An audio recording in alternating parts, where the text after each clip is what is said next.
All right, the people want to know, when is this car going to make 1,000 horsepower? When? When? Give them a time frame. Give them a time frame. We're June 11th today. Still no tuning, still no nothing. And what do we have? Street speeds with twin turbos, and we have that with a wet shot, but that won't. No, but 1,000 rear wheel horsepower or like 800? Flywheel. 800 rear wheel horsepower? Yeah. We'll definitely have that within, I'd say, within a 2-month period. Okay. Now, and do you think the trans is gonna? No, not at all. I think we'll make 600, over 600 something foot-pounds of torque soon. It's gonna start like slipping tomorrow soon. Okay. And we'll find out the limit of the transmission. I think 650 foot-pounds of torque, 700 at the most. So our first test is gonna be the red C8 over there. Yes. And what are we planning on doing to that?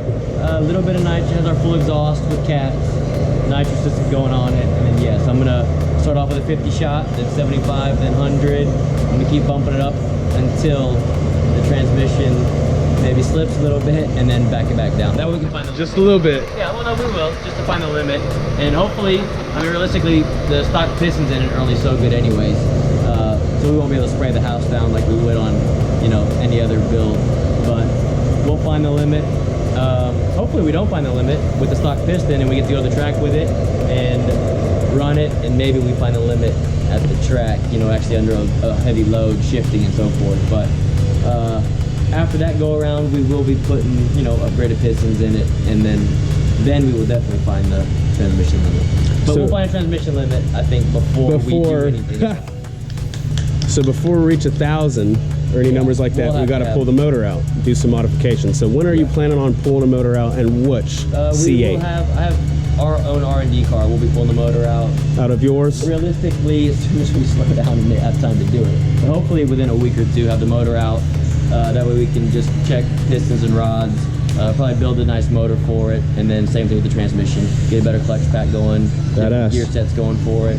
That way, because we do have a couple tuning solutions that we are working on that we will know how good they are in the next couple of weeks coming up. So after that, if we have a motor to support it and transmission to support it, 1,000 horsepower won't be a problem. Now, does anybody have a production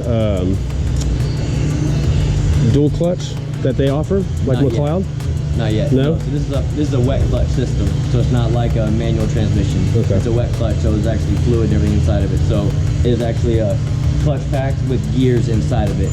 So we have a couple different companies we're dealing with.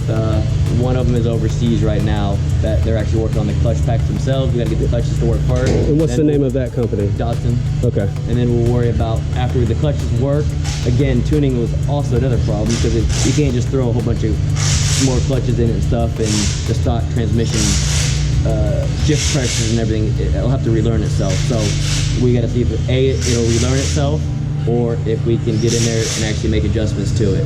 So let's check that first. We try not to get ahead of ourselves. We do that first, make it work on a stock car, then we can worry about doing billet gear sets and stuff like that. There we go. There's a long way to go. There we go. It's all R&D, and that's what we buy a car for, so we can research and develop it and break stuff and put stuff back together, and that way the customer, like this guy and the other 5 that we have to get a shop, will know what to do and what not to do. Oh yeah. When we build their cars. It's just it's sad GM is making it so hard on us to tune these things, but hopefully we'll get it sooner than later. Yeah, so E85, these things run in closed loop. Again, if it's a stock car like that car without the nitro, this car, if you just want to stick E85 in it, the stock fuel system should be able to support the extra 30%. And running in closed loop means they actually have factory wide bands. So you put E85 in it, it takes 30% more fuel to burn. So technically it would be lean at first, but then the wide band's going to tell it, hey, I'm running lean, put more fuel in it to make it safe. And as long as the mechanical fuel pump and the injectors can support the extra 30%, it'll take it. We've yet to test it, so don't test it until I tell y'all that will work, but I do feel that you can at least put a mix in it, like a 30 or 50% mix, and it should be fine. Elamar is not responsible for anybody. Exactly. Disclaimer. Disclaimer. We'll test that too. That's something actually we should test after we do the nitrous test on the other car we got going on right now. Which heck, we can test it on mine before we pull the motor out, so that might be a good idea. Which mine already has our high flow cats and our full cat back exhaust system. That was the first car we built it on and did all the R&D on that.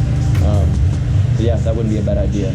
Test the fuel limits of the E85 and the stock pump and the stock injectors, and then we can pull the motor out and build it to hold whatever we throw at it, whether it's a whole bunch of nitrous or a whole bunch of boost, or both. Or both. I like that option. We'll see. All right, let's baseline this thing. Let's go for it.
Hey guys, just finished another full exhaust system on a C8 Corvette. This is Mr. Kubiak's 2020 C8 Corvette. It did do our complete catback with the high flow cat system. Baselined, I believe the dyno results were 438, 439. After the system with the high flow cats, it was 461 and 464. I'll try and share the graph with y'all in this video. Right now we're on the first test drive on the street. We're about to test 0 to 60 to see what this thing does, and then give you some good sound clips from the outside as well.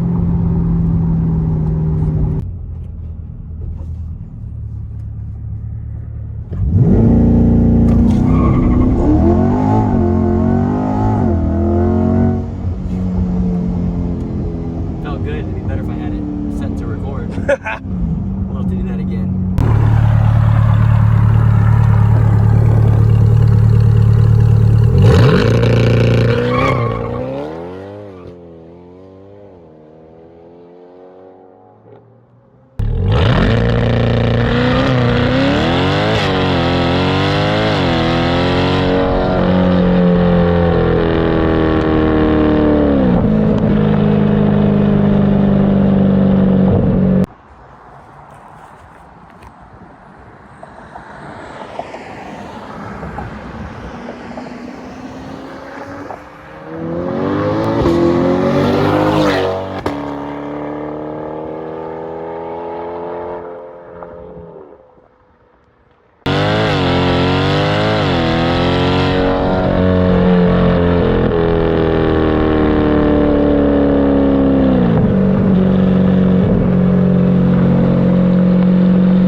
See if she hooks up.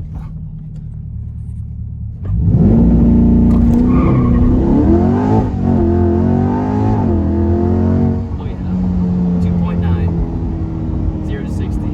Again, I think I've said it before in a previous video, but guys, that 0 to 60 in a stock car with exhaust on a factory tire is very impressive, man. Now again, once you start going up over 100 miles an hour with these cars, which you shouldn't be doing on the street, but for those of you that do enjoy the cars, I mean, yes, they can take more horsepower, and yes, performance guys like us want more horsepower out of them, but just the way this thing's geared with the transmission gives it that 0 to 60 under 3 seconds. The first gear ratio and everything else helps that tremendously, and of course, obviously, the weight distribution with 60% in the rear and 40% in the front.